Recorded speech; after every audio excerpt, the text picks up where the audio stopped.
Hello and welcome to the video. My name is Janelle and today I'm going to be talking about how to read crochet patterns. And this video is part 2 of my beginner crochet series. So if you haven't seen the first video yet, I will leave a link at the top of the screen and in the description down below if you want to check that out. So if you're new to crochet, patterns can be quite confusing because a lot of it is abbreviations.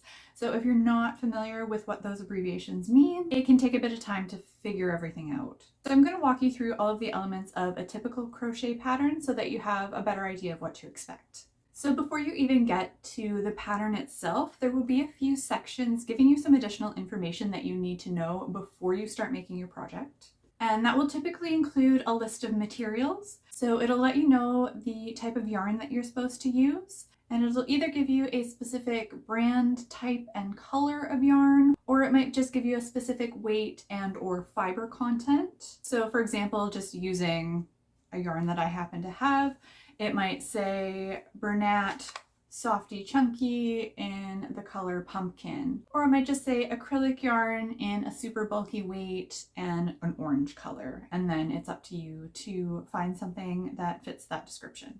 And then you will typically also see an amount of yarn that you need, either listed in yards or meters, or sometimes by weight. And this information should be on your yarn label. So for example, this one is 3.5 ounces or 100 grams if you're going by weight, and then it also gives yardage. So it's 108 yards or 99 meters.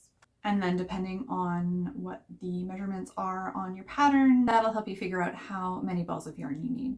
Also listed under materials, it'll tell you what size of crochet hook you need.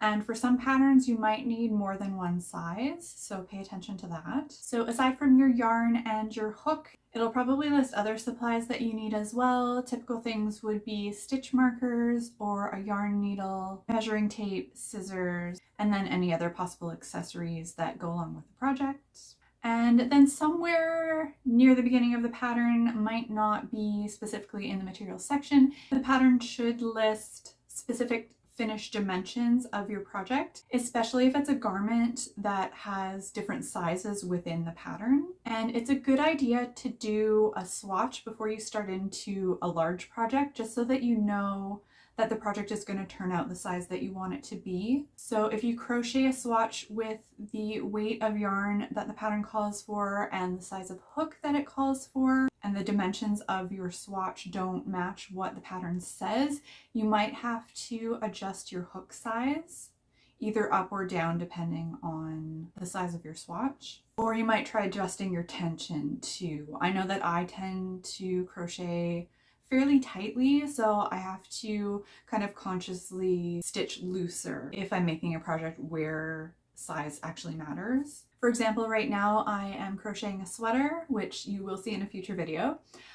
But when I first started making it, I did the center panel and took a measurement, and I was nowhere near where it was supposed to be. So I ended up having to unravel everything that I had done and restart and make sure that I was stitching a lot looser than I had been initially. So it's always good to do a swatch before you start into a project. So another section that you will find in most patterns is abbreviations. And this will list abbreviations for all of the stitches and techniques that are used within the pattern.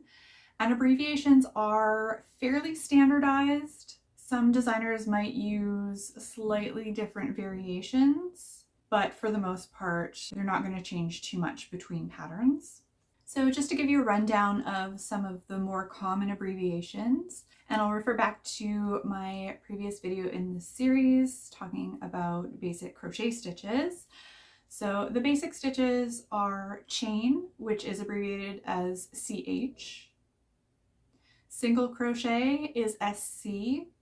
Half double crochet is HDC. Double crochet is DC. Triple or treble crochet is TR, just to break the pattern for some reason. And then slip stitch is SLST. And in addition to stitches, there are certain techniques that you'll use in the pattern that will also have abbreviations. So yarn over, for instance, is often just written as YO.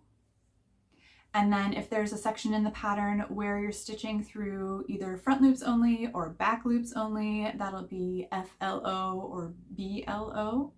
And then there's things like increase, which is INC, decrease is DEC.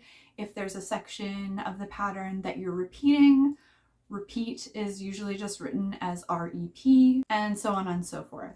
And then if the pattern you're using is using more specialized stitches rather than your standard ones, there will also be a section on that explaining what the abbreviation is and then what the stitch is called, and then often how to do that stitch. Whereas patterns typically won't explain how to do your basic stitches because those are things that you should know going into the pattern.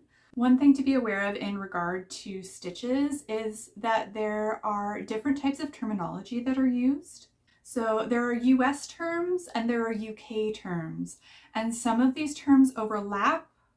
So it'll use the same term, but it'll mean something different. So you have to know before you start your pattern which terms are being used. A good way to tell which terms are being used is if there is a single crochet in your pattern, it's going to be US terms. Single crochet does not exist in UK terminology. So what is a single crochet in US terms is actually a double crochet in UK terms. So you can see how you could very easily mix things up if you're not sure which terms are being used in the pattern. So then once you get past all of the initial bits, you will come to the actual pattern itself. And there are a couple of different ways that a pattern typically starts.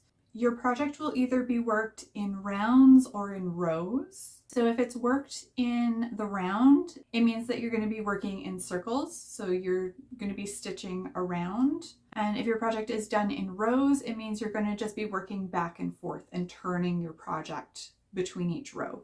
So when you're working in rows, you're typically going to be starting with a long chain, and then you will work off of this chain that you've just made. But if your project is worked in the round, you need to start with a ring.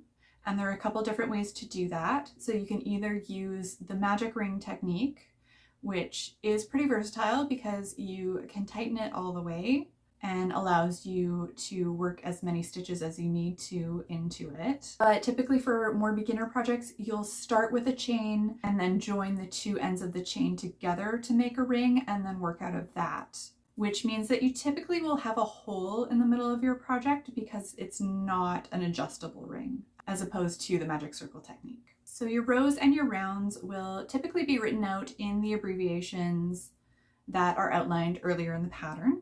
And this is where things can get very confusing if you're unfamiliar with reading crochet patterns. So in addition to all of these abbreviations, there are also certain symbols that you'll see in crochet patterns. If there is a section of your pattern that needs to be repeated, typically you will see an asterisk or possibly two, and there will be a note that says to repeat from that asterisk.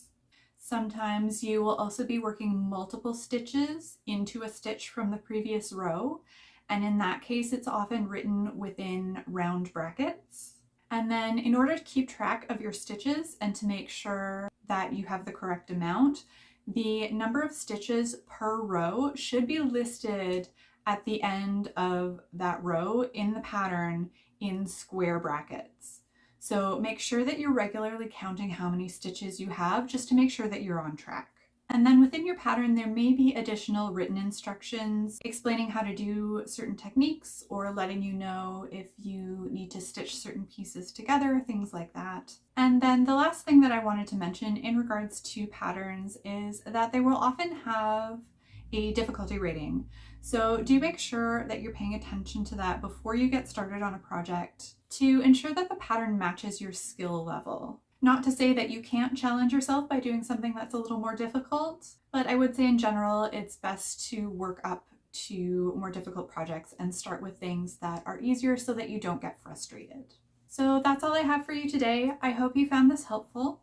Please make sure that you're subscribed to the channel so that you don't miss any of the future videos in this series. I have several other beginner videos planned. I want to talk about different crochet techniques and then eventually walk you through your first project. If you have any questions, please leave those down in the comments below and I will try my best to answer. Thank you so much for watching. I will see you again soon. Bye.